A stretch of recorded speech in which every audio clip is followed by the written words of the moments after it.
Bienvenue à vous à Sari Academy.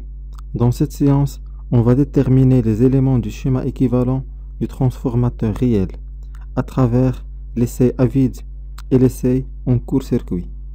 Donc commençons par l'essai à vide qui consiste à alimenter le primaire par sa tension nominale et on mesure la tension à vide au secondaire et le courant et la puissance à vide absorbés par le primaire.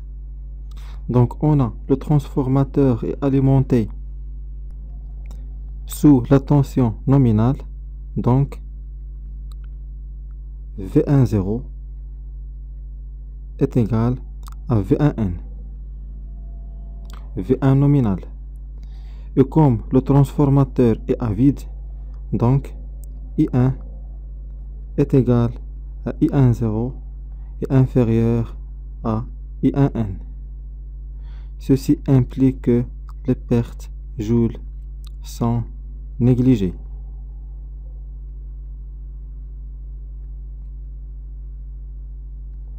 On déduit alors que la puissance absorbée active est égale aux pertes fer. Donc c'est clair. On mesure alors la puissance P10 à l'aide d'un wattmètre.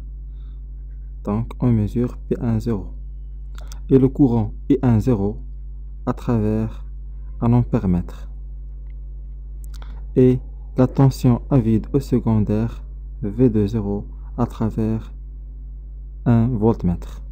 Donc on peut conclure, donc on déduit les relations suivantes. On commence par le cos phi 0 qui est égal à P10 divisé par V10 I10.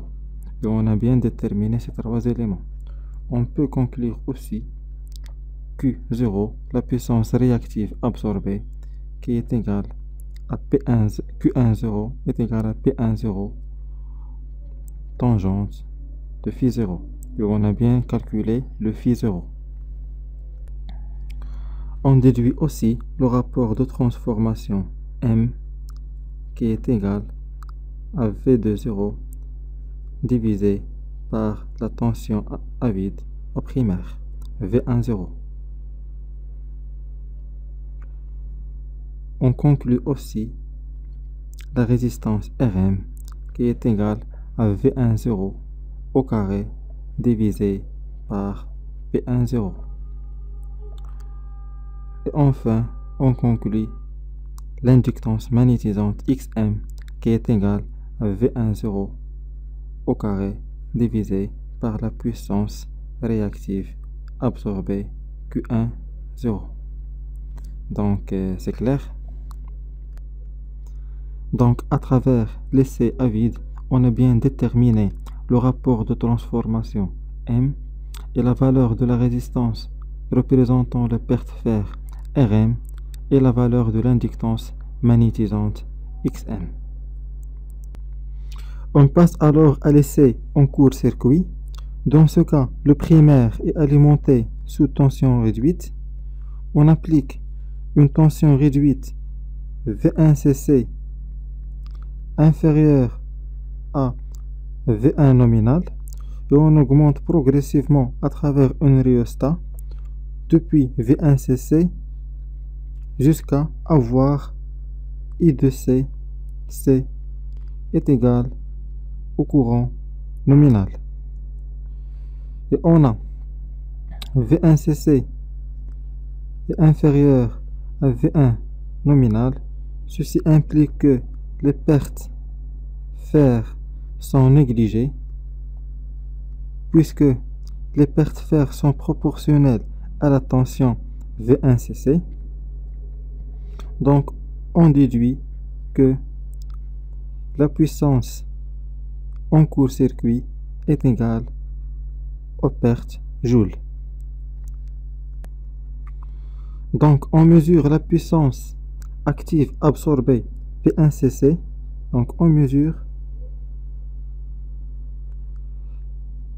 P1cc, la puissance active absorbée à travers le wattmètre, et la tension V1cc à travers un voltmètre, et le courant de court-circuit I2cc via un ampèremètre.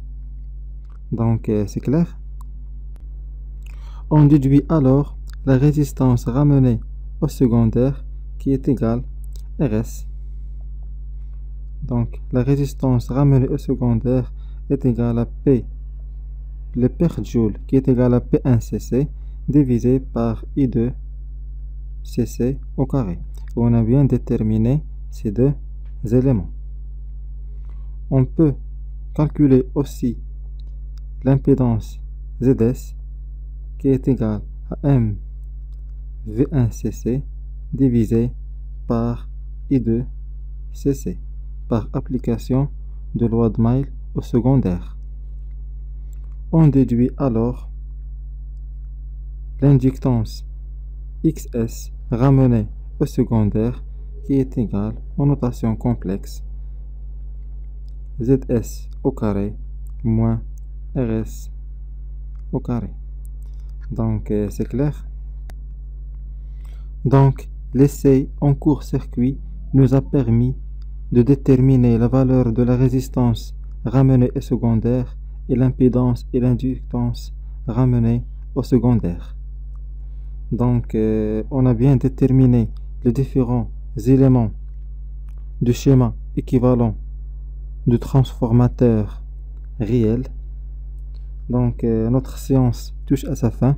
Merci pour votre attention et à la séance prochaine.